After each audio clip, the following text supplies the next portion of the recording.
तो अब जो हम क्वेश्चन पेपर देखेंगे वो है science, same goes with L2। ठीक है, तो ये क्वेश्चन जो स्टार्ट हो रहे हैं आपके वो है 61 से। यहाँ पे पहला क्वेश्चन बोला है match the disease in column 1 with their causative organism in column 2। यहाँ पे डिजीज के नाम दिए हैं और यहाँ पे एजेंट दिया है जिसकी वजह से वो बीमारी होती है। मलेरिया जो है वो आपकी प्रोटोजोआ की वजह से होती है। ठीक है, कौन सा है? मादा एनाफिलीज। चिकन पॉक्स जो होता है वो आपका वायरल डिजीज होती है। टाइफाइड आपका बैक्टीरियल डिजीज होती है, किसकी वजह से होता है? Salmonella typhi. और रिंगवॉर्म जो होता है वो आपका एक फंगल डिजीज होती है। तो पहले का है 4, ये है दूसरे में और चौथे में। चिकन पॉक्स जो है वो वायरल डिजीज है, बी का होगा आपका 2। तो option 2 is correct. Okay, next है question number 62। Which of the following statement is या are correct?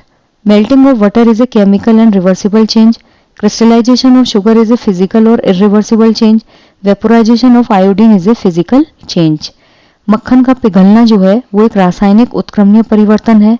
चीनी का क्रिस्टलन फिजिकल चेंज है और रिवर्सिबल है। आयोडीन का वेपोराइजेशन एक फिजिकल चेंज है। तो इसका जो करेक्ट आंसर होगा that is your option number 3। केवल 3 जो है वो यहाँ पे सही है। मक्खन अगर आपका पिघल गया तो वो एक केमिकल चेंज नहीं है, उसमें कोई नया प्रोडक्ट नहीं बन रहा है। उत्क्रमणीय रिवर्सिबल चेंज तो है, आप उसको फ्रिज में वापस डालिए वो वापस मक्खन बन जाएगा।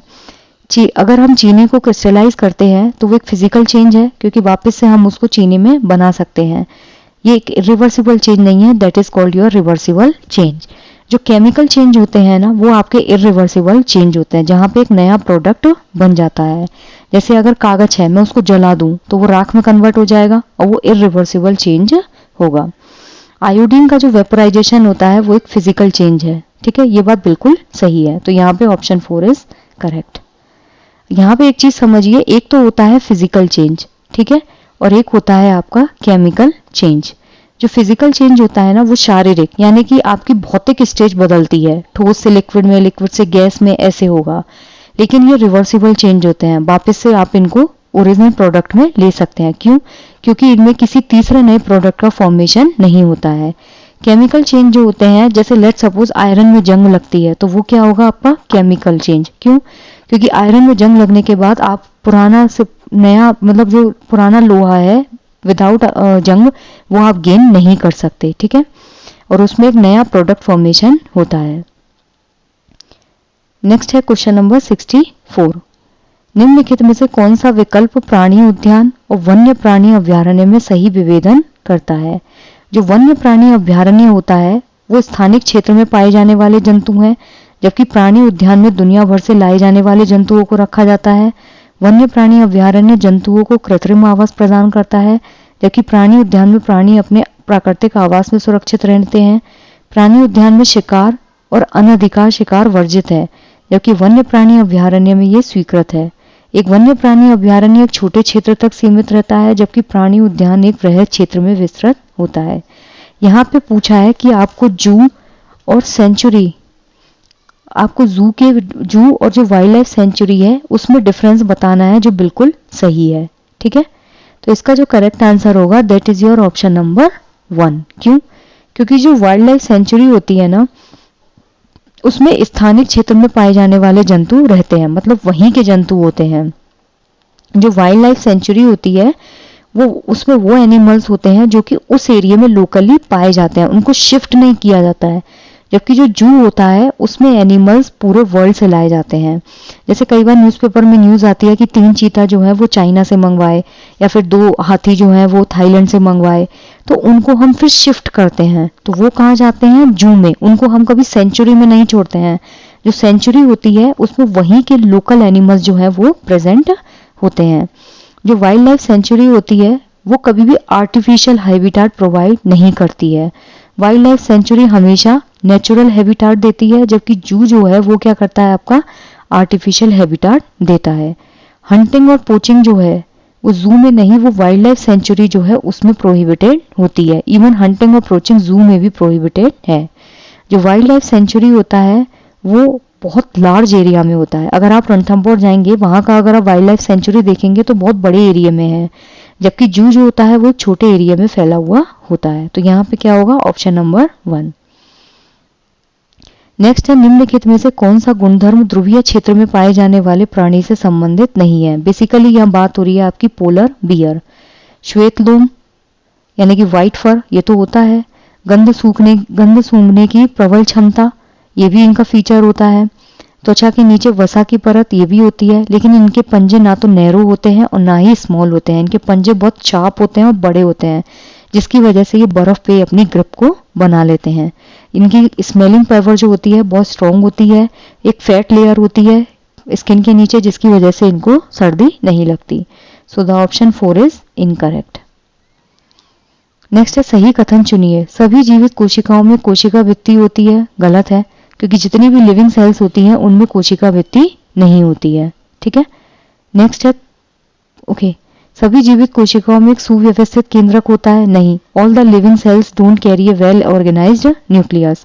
सभी जीवित कोशिकाओं में कोशिका द्रव्य होता है, ये बात बिल्कुल सही है, क्योंकि जो सेल साइटोप्लाज्म होता है वो हर सेल में प्रेजेंट होता है। सभी जीवित कोशिकाओं में हरित लवक होता है। हरित लवक केवल और केवल प्लांट सेल्स में होता है, एनिमल सेल्स में हरित लवक नहीं होता है। जो वेल ऑर्गेनाइज्ड न्यूक्लियस है वो हर सेल में नहीं मिलेगा। अमीबा है, इसमें न्यूक्लियस होता है? नहीं होता। सभी जो जीवित कोशिकाएं उनमें सेल वॉल होती है। एनिमल्स में कौन सी सेल वॉल होती है? हम लोगों में सेल वॉल है? नहीं है, तो ये वैसे ही गलत हो गया। तो यहाँ पे जो करेक्ट होगा ऑप्शन नंबर 3।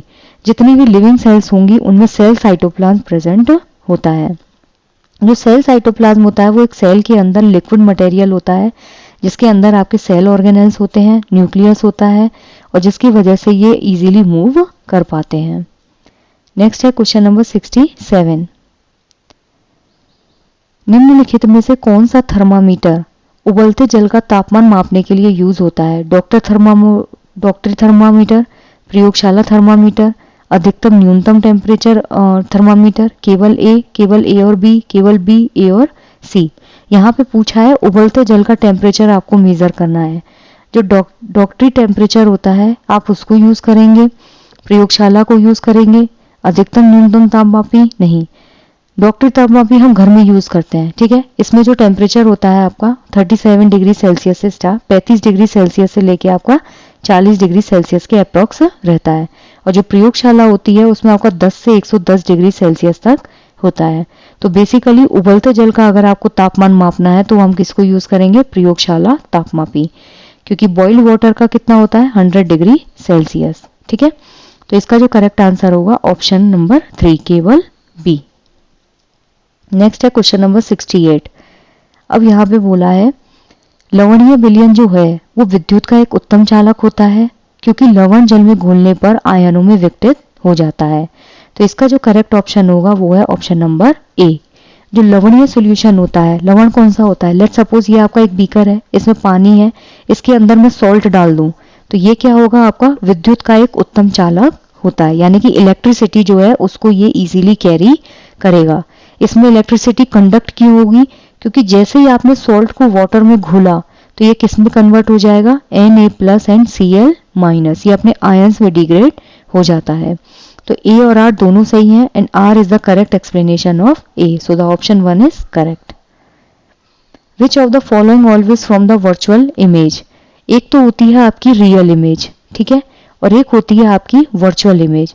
जो वर्चुअल इमेज होती है वो पर्दे के पीछे बनती है, ठीक है, जिसको आप डायरेक्ट नहीं ले सकते। और जो रियल इमेज होती है वो आपकी हमेशा इन्वर्टेड होगी, ठीक है, और जो वर्चुअल इमेज होती है वो हमेशा आपकी इरेक्ट होती है। तो इसको ऐसे याद रखेगा, RI एंड VE। वर्चुअल हमेशा इरेक्ट होगी, रियल हमेशा इन्वर्टेड होगी। जैसे आप उस प्लेन मिरर है उसमें अपने आप को देखते हैं तो पर्दे के पीछे आपकी, यानी कि मिरर के पीछे आपकी इमेज बनती है, वो कैसी होगी? वर्चुअल। जब आप अपने आप को मिरर में देखते हैं तो बिल्कुल सीधा दिखता है, वो होता है आपका इरेक्ट। रियल और इन्वर्टेड इमेज जो होती है वो कैसी होगी? आपकी जो उत्तल दर्पण होता है उसकी जो इमेज होती है that is your real and inverted, ठीक है। अब यहाँ हमसे पूछा है कि वर्चुअल इमेज जो है वो किस में बनेगी? उत्तल दर्पण में, अवतल लेंस में, समतल दर्पण में, समतल दर्पण, अवतल दर्पण, उत्तल लेंस, अवतल दर्पण, उत्तल लेंस, अवतल लेंस, समतल दर्पण, उत्तल दर्पण एंड अवतल दर्पण। तो इसका जो करेक्ट आंसर होगा, समतल जो दर्पण होता है उसमें कैसी बनती है? आभासी प्रतिबिंब। वर्चुअल बनता है और इरेक्ट बनता है। हम मिरर के पीछे ही तो इमेज बनती है, अवतल दर्पण जो होता है उसमें आपकी इमेज कैसी बनेगी, वर्चुअल बनेगी और इरेक्ट बनेगी। एक चीज याद रखिएगा, जो इमेज फॉर्मेशन आपका अवतल दर्पण में होगा वही सेम इमेज फॉर्मेशन आपका उत्तल लेंस में होगा, ठीक है। और अगर उत्तल दर्पण में जो इमेज फॉर्मेशन होता है वही सेम इमेज आपकी अवतल लेंस में बनती है, ठीक है। उत्तल लेंस, अवतल दर्पण, अवतल दर्पण, अवतल दर्पण, उत्तल लेंस, उत्तल दर्पण, अवतल लेंस, ठीक है। तो इसका जो करेक्ट आंसर होगा दैट इज ऑप्शन नंबर 2। अब है एक पात्र में लिए गए जल में 5 सेंटीमीटर इंटू 10 सेंटीमीटर की एल्यूमिनियम की एक छोटी छड़ डुबोने पर वो डूब जाती है। कोई बीकर है, उसमें 5 सेंटीमीटर और 10 सेंटीमीटर की एल्यूमिनियम की कोई छड़ है, उसको जब आप डुबाते हैं तो वो डूब जाती है। तो कौन सी प्रोसेस है जो छड़ को तैरने में मदद कर सकती है? पात्र में और अधिक जल डाला जाए, छड़ के नाव की आकृति को पुनः आकार दिया जाए। केवल ए, केवल बी, दोनों गलत है और दोनों ही सही है, ठीक है। तो इसका जो करेक्ट आंसर होगा that is your option number 2। केवल बी जो है वो यहां पर सही है। कैसे? जब आप और ज्यादा पानी डाल देंगे तो पानी जो है वो डेंस हो जाएगा और एल्यूमिनियम की छड़ लाइट वेट हो जाएगी, तो वो क्या करेगी, उसमें डूबना स्टार्ट कर देगी, वो कभी भी फ्लोट नहीं करेगी। लेकिन जब आप छड़ को एक स्ट्रीमलाइन बॉडी यानी कि नाव की आकृति का शेप दे देते हैं तो वो क्या करती है, पानी में फ्लोट करने लगती है। जो फिश होती है वो पानी में क्यों फ्लोट करती है, क्यों तैरती है? क्योंकि उसकी जो बॉडी होती है वो आपकी कैसी होती है, स्ट्रीमलाइन, ठीक है। नौकाकार जो बॉडी होती है उसकी वजह से चीजें वाटर के ऊपर फ्लोट करने लग जाती है। तो यहां पे क्या होगा, केवल बी। नेक्स्ट है क्वेश्चन नंबर 71। यहाँ पे कॉलम 1 में जो मिश्रण है उसको कॉलम 2 में दिया गया जो सेपरेशन मेथड है उससे सुमेलित करना है कि कौन सा सेपरेशन मेथड से कौन सी चीज अलग होती है। अब यहाँ पे सबसे पहले बोला है चॉक पाउडर और जल, कपूर और नमक, चीनी और जल, वसा और क्रीम। ये तो सबको पता है कि वाटर और शुगर जो होती है उसको हम कैसे सेपरेट करते हैं, क्रिस्टलाइज मेथड से, ठीक है। तो सी का तो डेफिनेटली क्या होगा, 1 होगा, तो ये तो गलत हो ही गया, ठीक है। अब यहाँ पे हम देखेंगे चॉक पाउडर और जल जो होता है इसको हम कैसे सेपरेट करेंगे। ऑब्वियसली हम इसको फिल्टर मेथड से सेपरेट करेंगे। जैसे ही आप चॉक पाउडर के पानी को फिल्टर पेपर से छानेंगे तो पानी तो नीचे चला जाएगा और जो चॉक है वो फिल्टर पेपर में चिपक जाएगी। कपूर और नमक जो है उसको कैसे अलग करेंगे, सब्लिमेशन, क्योंकि कपूर क्या होती है, ये सीधे सॉलिड टू किस में कन्वर्ट होती है, गैस में, ठीक है। That's called your sublimation process, जिसमें कोई भी सॉलिड सब्सटेंस डायरेक्ट आपका गैस में कन्वर्ट हो जाता है। जैसे नौसादर है, नेफ्थेलिन बॉल्स है, कपूर है। और नमक को सेपरेट करने के लिए हम सब्लिमेशन प्रोसेस करेंगे जिसमें नमक नीचे रह जाएगा और कपूर उड़ जाएगी। अब है फैट और क्रीम, इसको सेपरेट करने के लिए हम क्या करेंगे, जो सेंट्रीफ्यूगेशन मेथड है उसको यूज में लेंगे। उसमें क्या होगा, जो हैवी मटेरियल है, डेंस मटेरियल, वो नीचे सेटल डाउन हो जाएगा और जो इम्प्योरिटीज होगी या फिर जो लाइट वेट मटेरियल है वो ऊपर की तरफ फ्लोट करने लगता है। तो इसका करेक्ट आंसर होगा ऑप्शन नंबर 3, ठीक है। नेक्स्ट है क्वेश्चन नंबर 72। निम्नलिखित कथनों को ध्यान से पढ़िए और सही विकल्प का चयन कीजिए। गैसें तीव्रता से अन्य गैसों में विसरित होती हैं क्योंकि गैसों में वृहद अंतराण्विक अंतराल होता है। 3 स्टेज होती है, सॉलिड, लिक्विड और गैस। सॉलिड के जो पार्टिकल्स होते हैं वो बहुत ज़्यादा इम्पैक्ट होते हैं, यानी कॉम्पैक्ट स्ट्रक्चर होती है। इसके पार्टिकल्स एक दूसरे से इतने ज़्यादा सटे हुए रहते हैं और उनके बीच में जो इंटरमोलिकुलर स्पेस होता है वो बिल्कुल नेगेटिव होता है। इसलिए अगर आप कोई भी सॉलिड चीज़ अपने हाथ में लेके देखेंगे तो बहुत भारी होती है। लिक्विड जो होता है उसमें थोड़ा थोड़ा गैप होता है। जब हम चीनी मिलाते हैं पानी में या नमक मिलाते हैं तो वो तब तक मिलता रहता है जब तक कि इंटरमोलिकुलर स्पेस पानी का फुल ना हो जाए। गैस जो होता है उसमें इंटरमोलिकुलर स्पेस बहुत ज़्यादा होता है, पार्टिकल्स बहुत दूर दूर होते हैं। और गैसें जो होती हैं वो आपकी डिफ्यूजन प्रोसेस जो है उसको शो करती हैं, यानी कि पार्टिकल्स जो हैं वो एक जगह से दूसरी जगह मूव करते हैं। जैसे हम घर में अगरबत्ती लगाते हैं तो विसरण होता है, क्यों? क्योंकि जब हम अगरबत्ती एक जगह जोड़ते हैं तो उसकी पूरी खुशबू जो है वो कहाँ जाती है, पूरे घर में। क्यों? जो पार्टिकल्स हैं वो high concentration to low concentration move करते हैं। तो ए और आर दोनों सही हैं और ए जो है वो आर की सही तरीके से व्याख्या करता है। सो the option 1 is correct. Next है क्वेश्चन नंबर 73। क्षार स्वाद में खट्टे होते हैं, गलत। अम्ल जो होते हैं वो स्वाद में खट्टे होते हैं, क्षार जो होते हैं वो स्वाद में कैसे होते हैं, कड़वे। क्षार नेप्थेलिन के साथ गुलाबी रंग देता है, सही है। क्षार का पीएच मान 7 से नीचे नहीं होता, क्षार का पीएच मान 7 से ऊपर होता है, 7 से 14 ये आपका पीएच स्केल होता है। 0 to 7 होता है आपका एसिडिक, 7 होता है आपका न्यूट्रल, और इधर से इधर जाने पर आपका क्या हो जाता है, बेस स्टार्ट हो जाता है। क्षार नीले लिटमस को लाल कर देते हैं, नहीं, बेस जो है वो रेड लिटमस को कन्वर्ट करते हैं ब्लू में, ठीक है, रेड टू ब्लू। और जो एसिड होते हैं वो किसको कन्वर्ट करते हैं, ब्लू टू रेड में, ठीक है। एसिड होगा वो तो ब्लू लिटमस पेपर को रेड में कन्वर्ट करेगा, और जो बेस होगा वो रेड को ब्लू में कन्वर्ट कर देता है। तो यहाँ पे जो करेक्ट ऑप्शन होगा दैट इज ऑप्शन नंबर 2। क्षार फिनोफ्थेलिन के साथ गुलाबी रंग देते हैं, जबकि एसिड फिनोफ्थेलिन के साथ कलरलेस रहते हैं। निम्नलिखित वाक्य पढ़िए, शब्दों के समुच्चय को पहचानिए जो दिए गए क्रम में रिक्त स्थान की सही रूप से पूर्ति करेगा। यहाँ पे हार्मोन्स की बात हुई है कि मेल हार्मोन्स कौन से होते हैं और फीमेल हार्मोन्स कौन से होते हैं। मानवों में जो नर हार्मोन होता है वो कौन सा होता है, टेस्टोस्टेरोन, ये तीनों ही सही है, दूसरा गलत हो जाएगा। मादा हार्मोन जो होता है वो एस्ट्रोजन होता है, ठीक है, कौन सा होता है, एस्ट्रोजन। जस्ट अ सेकंड, मादा हार्मोन कौन सा होगा आपका, एस्ट्रोजन, तो ये भी सही है और ये भी सही है, ये गलत है और ये गलत है, ये भी गलत हो गया। ये कौन सी ग्रंथि द्वारा स्रावित अन्य हार्मोन के नियंत्रण में होता है, जो पीयूष ग्रंथि होती है उसके द्वारा स्रावित हार्मोन के नियंत्रण में होता है। जो पिट्यूटरी ग्लैंड होती है उसको हम बोलते हैं मास्टर ग्लैंड। तो यहाँ पे क्या होगा, मानव में नर हार्मोन कौन सा होता है, टेस्टोस्टेरोन, मादा हार्मोन होता है एस्ट्रोजन, और कौन सी ग्रंथि, पीयूष ग्रंथि, ठीक है। सो द ऑप्शन 3 इज करेक्ट, ठीक है। 74 का क्या होगा, 3। निम्नलिखित में से कौन एक सीधी रेखा आलेख नहीं है, किसी समान त्वरित का दूरी समय आलेख, विराम अवस्था में किसी वस्तु का दूरी समय आलेख, एक अपरिवर्तनीय वेग से गति करती वस्तु का वेग समय आलेख, समान त्वरण से गति करती वस्तु का वेग समय आलेख, ठीक है। तो इसका जो करेक्ट ऑप्शन होगा that is your option number 1। किसी समान त्वरित का जो दूरी समय आलेख होता है वो एक सीधी रेखा आलेख नहीं है, ठीक है, ये कैसा होगा आपका, हॉरिजॉन्टल। तो इसका जो करेक्ट आंसर होगा that is your option number 1। Which of the following statement is not correct, generally non metals don't react with acids, non metallic oxides are basic in nature, generally non metals don't react with water, non metals are neither malleable nor ductile. इसमें पूछा है कि जो non metals होती हैं, ठीक है, कौन सा स्टेटमेंट जो है वो सही नहीं है। यूजुअली जो नॉन मेटल्स होते हैं वो अम्लों से क्रिया नहीं करती, ठीक है, जो अधातु होती है वो अम्ल से क्रिया नहीं करती। अधात्विक ऑक्साइड जो होते हैं वो क्षारीय होते हैं, अधातु जो है वो जल से क्रिया नहीं करती। अधातु ना तो डक्टाइल होती है ना ही मेलिएबल होती है। डक्टाइल का मतलब होता है तार जैसे फॉर्म में कन्वर्ट होना, जैसे गोल्ड है आपका, ये एक मेटल है, इसको हम पतले पतले तारों में कन्वर्ट कर सकते हैं। मेलिएबल होता है जिसमें आप पतली पतली शीट्स को फॉर्म कर सकते हैं, उसे पीट पीट कर एक पतली पतली शीट को बना लिया जाता है। तो नॉन मेटल्स की प्रॉपर्टी नहीं होती है, ये बात तो बिल्कुल सही है, लेकिन यहाँ पूछा है सही कौन सा नहीं है। तो जो अधात्विक ऑक्साइड होते हैं वो क्षारीय नहीं होते, अधात्विक ऑक्साइड हमेशा कैसे होते हैं आपके, अम्लीय।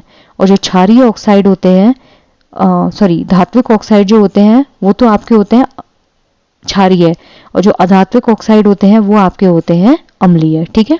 तो ये यहाँ पे सही नहीं है। अधातु अम्ल से रिएक्ट नहीं करती है, ये बात बिल्कुल सही है। अधातु जल से अभिक्रिया नहीं करती, ये भी बिल्कुल सही है। अगर मैं ब्रोमीन जो है उसको H2SO4 के साथ रिएक्ट करवाऊं, करेगा नहीं करेगा। अगर मैं ब्रोमीन को H2O से रिएक्ट करवाऊं, करेगा नहीं करेगा। लेकिन ब्रोमीन ऑक्साइड जो होता है वो अम्लीय होगा ना कि क्षारीय। सो the option 2 is incorrect. Next है, यहाँ पे एक टेबल दी हुई है, एक चार्ट दिया है, ये पूरा ये 1991 से 2021 के 10 सालों की अवधि का जनवरी से जुलाई का भारतीय शहर का औसत टेम्परेचर है। जनवरी में जो मैक्सिमम टेम्परेचर था वो 11.2 था, मिनिमम -1.7, ह्यूमिडिटी 69% और वर्षा 84 mm। फरवरी में है, मार्च में है, अप्रैल में है, मई में है, जून में है और जुलाई में है। अब यहाँ पे पूछा है कौन सा शहर है जो उपरोक्त चार्ट से संबंधित हो सकता है, कोची, शिमला, करनाल और जोधपुर, ठीक है। तो इसका जो करेक्ट आंसर होगा that is your option number 2। जो शिमला है वो इस चार्ट से बिल्कुल संबंधित है।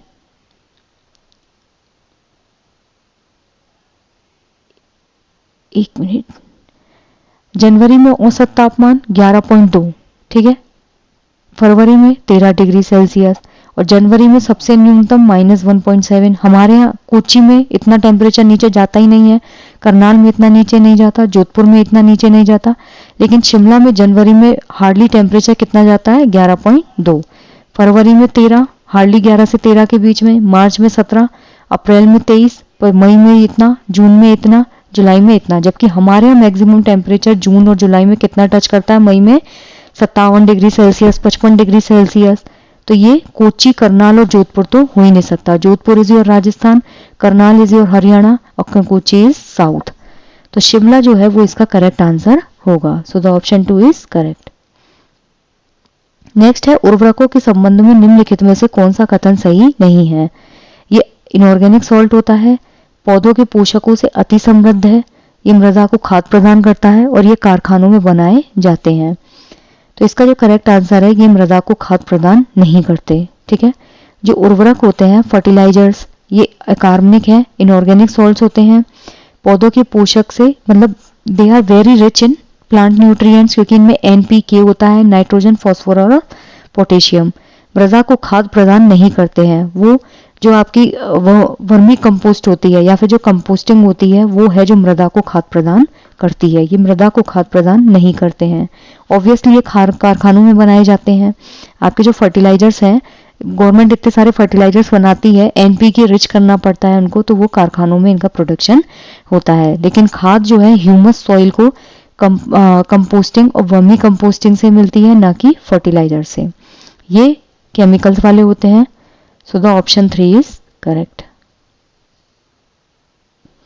नेक्स्ट है आपका match the names of organs of the human digestive system given in column 1 with their function in column 2। यहाँ पे आपके माउथ ऑर्गन्स दिए हुए हैं, मतलब डाइजेस्टिव सिस्टम जो है, ह्यूमन ऑर्गन्स वो दिए हुए हैं। यहाँ पे इनकी फंक्शनिंग बताई है कि कौन सा ऑर्गन क्या करता है। पहला है माउथ, फिर है स्टमक, फिर है लिवर, फिर है आपका small intestine and then is your large intestine, ठीक है। ओके, माउथ जो है वो क्या काम करेगा आपका, ये करता है डाइजेशन में हेल्प कर रहा है, ठीक है। जैसे सबसे पहले आपने कोई भी बाइट है, चपाती का कोई भी बाइट लिया आपने, या खाने की कोई भी चीज़ जो है वो सबसे पहले आपने मुंह में रखी, ठीक है। माउथ में क्या होगा, आपका सलाइवा सिक्रीशन होता है, ठीक है, जिसे हम लाला ग्लैंड बोलते हैं। सलाइवा की वजह से खाना जो है वो थोड़ा गीला होगा। जब खाना थोड़ा गीला हो जाता है तो उसे हम बोलते हैं बोलस, ठीक है। ये जो बोलस होता है वो कहाँ जाएगा फिर आपका, फूड पाइप में। फूड पाइप से कहाँ जाएगा, स्टमक में। स्टमक में डाइजेशन होगा। स्टमक में अलग अलग आपके जूस होते हैं और अलग अलग आपके हार्मोन्स होते हैं जो उसको डाइजेशन में हेल्प करते हैं। फिर वो जाता है स्मॉल इंटेस्टाइन में, स्मॉल इंटेस्टाइन से जाता है लार्ज इंटेस्टाइन में, और लार्ज इंटेस्टाइन से जाता है आपका रेक्टम। तो यहाँ पे पूछा है आपका माउथ। माउथ जो है वो क्या करेगा आपका, secrete acid to help digestive juices to act, breaking down of starch to sugar, absorb water and some salts from undigested food, secrete bile that helps in digestion of fats, has villi for increasing the area of absorption। तो mouth जो है वो करेगा आपका जो खाना है, basically जो स्टार्च होता है उसको ये शुगर में कन्वर्ट करता है, यानी कि स्टार्च का ब्रेक डाउन करता है किसमें, शुगर में। शुगर जब में जैसे ही खाना ब्रेक डाउन होगा तो क्या होगा, एनर्जी प्रोड्यूस होगी। खाने को ब्रेक डाउन करने के लिए ऑक्सीजन की रिक्वायरमेंट सबसे ज़्यादा होती है। फिर है आपका स्टमक। जो स्टमक है इसमें ये क्या करेगा, एब्जॉर्ब वॉट नहीं, ये क्या करता है आपका एसिड सिक्रीट करता है, जो कि डाइजेस्टिव जूस जो है उनको एक्ट करने के लिए हेल्प करते हैं। स्टमक क्या करेगा आपका, एसिड सिक्रीट करेगा, HCl एसिड है उसको सिक्रीट करता है, जो डाइजेस्टिव जूस को हेल्प करता है एक्ट करने के लिए। लिवर क्या करता है आपका, बाइल जूस सिक्रीट करता है। ये बाइल जूस क्या करेगा, फैट के डाइजेशन में हेल्प करता है। कई लोग जो बहुत ज़्यादा एल्कोहलिक होते हैं उनका लिवर डैमेज हो जाता है, जिसकी वजह से क्या होता है, फैट का डाइजेशन नहीं हो पाता और उनको ओबेसिटी हो जाती है। स्मॉल इंटेस्टाइन जो होती है उसमें विलाई होते हैं। ये छोटी छोटी, ये स्मॉल इंटेस्टाइन होती है आपकी, इसमें छोटे छोटे से विलाई होते हैं। जब आप इसको पूरा ऐसे खोल देते हैं तो ये एब्जॉर्प्शन का जो एरिया है उसको इंक्रीज कर देते हैं। जो लार्ज इंटेस्टाइन होता है ये क्या करेगा, पानी को एब्जॉर्ब करता है और कुछ सॉल्ट होते हैं जो फूड डाइजेस्ट होके नीचे गया। इनडाइजेस्टेड फूड जो है, अनडाइजेस्टेड, वो तो रेक्टम के थ्रू बाहर निकल जाता है। और जो फूड डाइजेस्ट होके नीचे तक गया है उसमें से ये पानी को और कुछ सॉल्ट्स हैं जिनको एब्जॉर्ब कर लेते हैं। ठीक है, तो ए का होगा आपका फोर्थ, ए का होगा आपका फोर्थ, बी का होगा आपका फिफ्थ। सो यहाँ पे करेक्ट ऑप्शन होगा आपका ऑप्शन नंबर 2। सी का है 2, डी का है आपका 1 एंड ई का है आपका 3rd। So the option 2 is correct. Next है क्वेश्चन नंबर 80। यहाँ पे बोला है read the following statements carefully and select the correct option. Synthetic clothes dry faster than cotton clothes, बिल्कुल सही बात है। सिंथेटिक कपड़े जो होते हैं वो कॉटन के कपड़े के कंपैरिजन में ज़्यादा जल्दी सूखते हैं, क्योंकि जो सिंथेटिक फाइबर होता है उसमें ज़्यादा लंबे पोर्स होते हैं। ठीक है, तो इसका जो करेक्ट आंसर होगा that is your option number 3, कि ए तो सही है लेकिन आर जो है वो गलत है। क्यों? क्योंकि जो सिंथेटिक कपड़े होते हैं वो सूती के कपड़े के कंपैरिजन में जल्दी सूखते हैं, ये बात तो बिल्कुल सही है।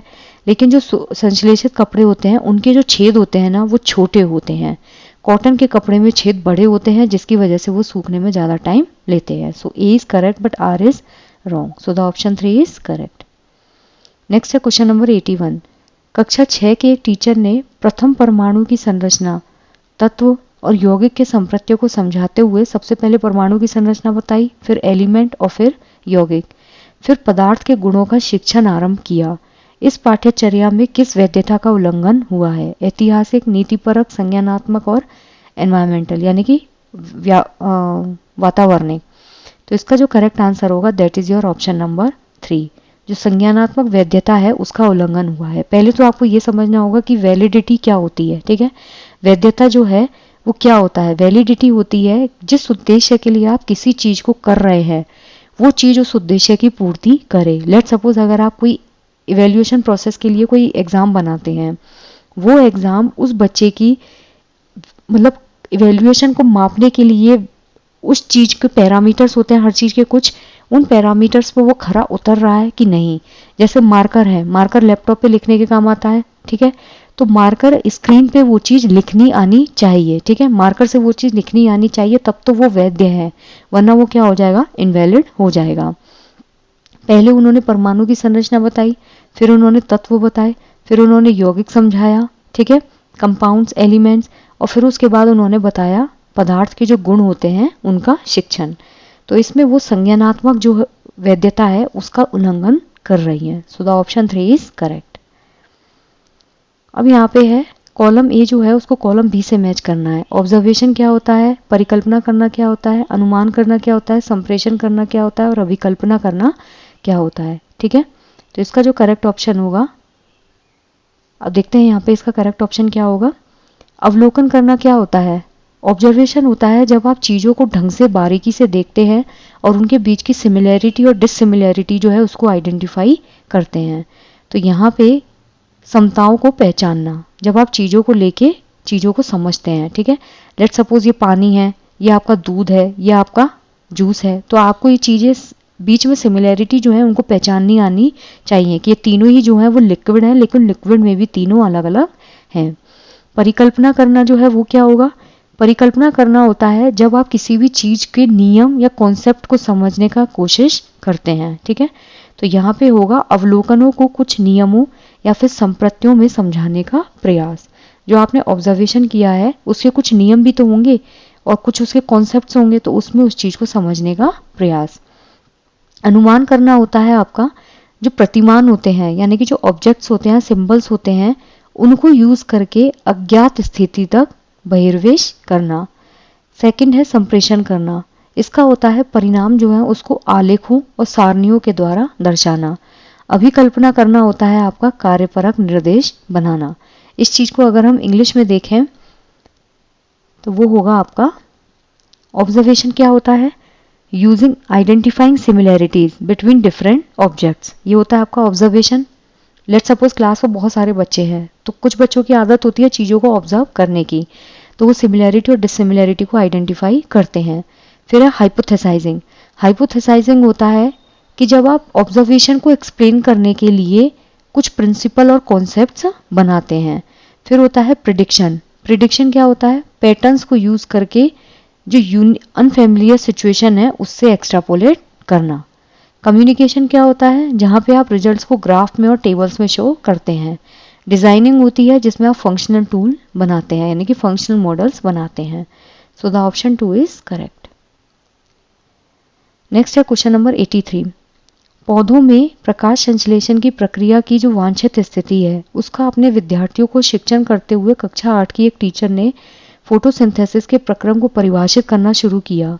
बाद में प्रकाश संश्लेषण के वांछित जो विभिन्न कारक हैं जैसे सूर्य का प्रकाश, जल और वायु को सूचीबद्ध किया। तब उन्होंने अपने विद्यार्थियों को एक समूह परियोजना में व्यस्त किया जिसमें उन्होंने आगामी कुछ दिनों में प्रत्येक कारक का महत्व खुद जांचा। जांच आधारित शिक्षा शास्त्र के दृष्टिकोण से आप इस योजना का किस प्रकार आकलन करेंगे? योजना उपयुक्त है क्योंकि संप्रत्यमयी रूपरेखा का आधार प्रारंभ से ही बना दिया गया था। योजना अनुपयुक्त है क्योंकि शिक्षिका को प्रकाश संश्लेषण की रासायनिक अभिक्रिया को प्रारंभ में ही समझा देना चाहिए था। योजना उपयुक्त है किंतु उसे वैयक्तिक क्रियाकलाप के रूप में किया जाना चाहिए था, ना कि समूह परियोजना में। योजना अनुपयुक्त है क्योंकि यह आदेशात्मक है और इसमें खोज का कोई भी अवसर नहीं है। ठीक है, तो ये योजना जो है वो कैसी है? अनुपयुक्त। क्यों? क्योंकि इसमें टीचर जो है वो अनुदेशन दे रही है, यानी कि वो टीचर जो है वो इंस्ट्रक्ट कर रही है और इसमें बच्चा कोई भी खोज नहीं कर रहा है। कैसे? ये देखिए, बच्चों को पढ़ाने के लिए conditions required for photosynthesis. Photosynthesis के लिए जो कंडीशन रिक्वायर्ड है to take places in plants, class 8 teacher begin by defining. उसने क्या किया? प्रोसेस को डिफाइन करना ही स्टार्ट कर दिया। फिर बहुत सारे फैक्टर्स हैं जिनकी लिस्टिंग की, जैसे कि सनलाइट, वाटर, एयर, इनके बारे में बच्चों को समझा दिया। फिर उसने बच्चों को इंगेज किया एक ग्रुप प्रोजेक्ट में जिसमें वो खुद वेरीफाइड थे और हर फैक्टर की इंपॉर्टेंस जो है वो कुछ दिन में उन्होंने खुद जांच पड़ताल करके की थी। तो ये प्रोसेस क्या हुई? इनएप्रोप्रिएट हुई, क्योंकि ये एक तो प्रिस्क्रिप्टिव है और इन्वेस्टिगेशन का कोई भी स्कोप नहीं है। ठीक है, एक तो ये कैसी है? आदेशात्मक। टीचर आदेश दे रही है, बच्चे वैसा वैसा कर रहे हैं और यहाँ पे बच्चों को खोज का कोई भी अवसर नहीं मिला है। सो the option 4 is correct. Next है क्वेश्चन नंबर 84। यहाँ पे बोला है एक शिक्षिका चाहती थी कि उनके विद्यार्थी एक सरल दोलक के आवर्तकाल पर लंबाई के प्रभाव की जांच करें। ये कोई सरल दोलक है, इस पर लंबाई के प्रभाव की जांच वो करें। उन्होंने अपने विद्यार्थियों को ऐसा प्रयोग सेटअप करने का मार्गदर्शन दिया जिसमें सभी स्थितियों में रुचि के कारक को छोड़कर बाकी सभी कारकों को स्थिर रखा गया। इस उद्देश्य के लिए सेटअप किए गए प्रयोग के संदर्भ में कौन सा कथन सही होगा? एक टीचर जो है वो ये चाहती थी कि जो बच्चा है वो सरल लोलक के आवर्तकाल पर, ठीक है, लंबाई के प्रभाव की जांच करे। तो उन्होंने विद्यार्थियों को एक ऐसा प्रयोग सेटअप करने का मार्गदर्शन दिया जिसमें सभी स्थिति जो है वो रुचि के कारक को छोड़कर बाकी सभी कारकों को स्थिर रखा गया। इस सेटअप के प्रयोग के संदर्भ में कौन सा कथन सही होगा? दोलक की लंबाई एक निर्भर परिवर्ती होगी, दोलक की लंबाई एक नियंत्रित परिवर्ती होगी, दोलक का आवर्तकाल एक निर्भर परिवर्ती होगा, दोलक का आवर्तकाल एक नियंत्रित परिवर्ती होगा। यानी कि लेंथ ऑफ पेंडुलम जो है would be dependent variable, length of pendulum would be controlled variable, time period of the pendulum would be A dependent variable, time period of the pendulum would be A controlled variable. ठीक है, तो इसका जो correct answer होगा that is your option number 3। कैसे? जो pendulum का time period होता है वो एक डिपेंडेंट वेरिएबल होता है, मतलब वो लंबाई के ऊपर डिपेंडेंट होता है। टीचर जो है वो अपने बच्चों को क्या इन्वेस्टिगेट करने के लिए बोलती है कि जो एक सिंपल पेंडुलम की लेंथ है उसका उसके टाइम पीरियड पर क्या फर्क पड़ता है। तो वो अपने बच्चों को एक एक्सपेरिमेंट को सेटअप करने के लिए बोलती है जो बहुत सारे फैक्टर्स पर, इंटरेस्ट के जो फैक्टर्स हैं उन पे डिपेंडेंट होता है। Holding the other factors constant across situation, वो कुछ फैक्टर्स को कांस्टेंट कर देती है। तो रुचि के कारक को छोड़कर वो बाकी सभी कारकों को क्या करती है? स्थिर रखती है। तो कौन सा कथन सही है कि दोलक का जो आवर्तकाल है वो एक निर्भर परिवर्ती होगा। Time period of the pendulum would be A dependent variable. So the option 3 is correct कि पेंडुलम का जो टाइम पीरियड है वो लेंथ के ऊपर डिपेंडेंट होगा। Identify the inference from among the following statements. निम्नलिखित कथनों में से अनुमिति जो है उसको पहचानिए। सभी जातियां वह संख्या जो जीवित रखकर वयस्क बनती हैं उससे कहीं अधिक संख्या में संतति उत्पन्न करती हैं। किसी जाति की अपनी संतति पर्यावरण पोषित ना कर सके उससे अधिक संतति का उत्पन्न होना उनके अस्तित्व के लिए उनमें संघर्ष पैदा करता है। किसी समष्टि के समुदाय अपने गुणधर्मों में व्यापक रूप से विविध होते हैं। समष्टियां मौसमी उतार चढ़ाव के अलावा साइज में स्थायी रहने की प्रकृति रखती हैं।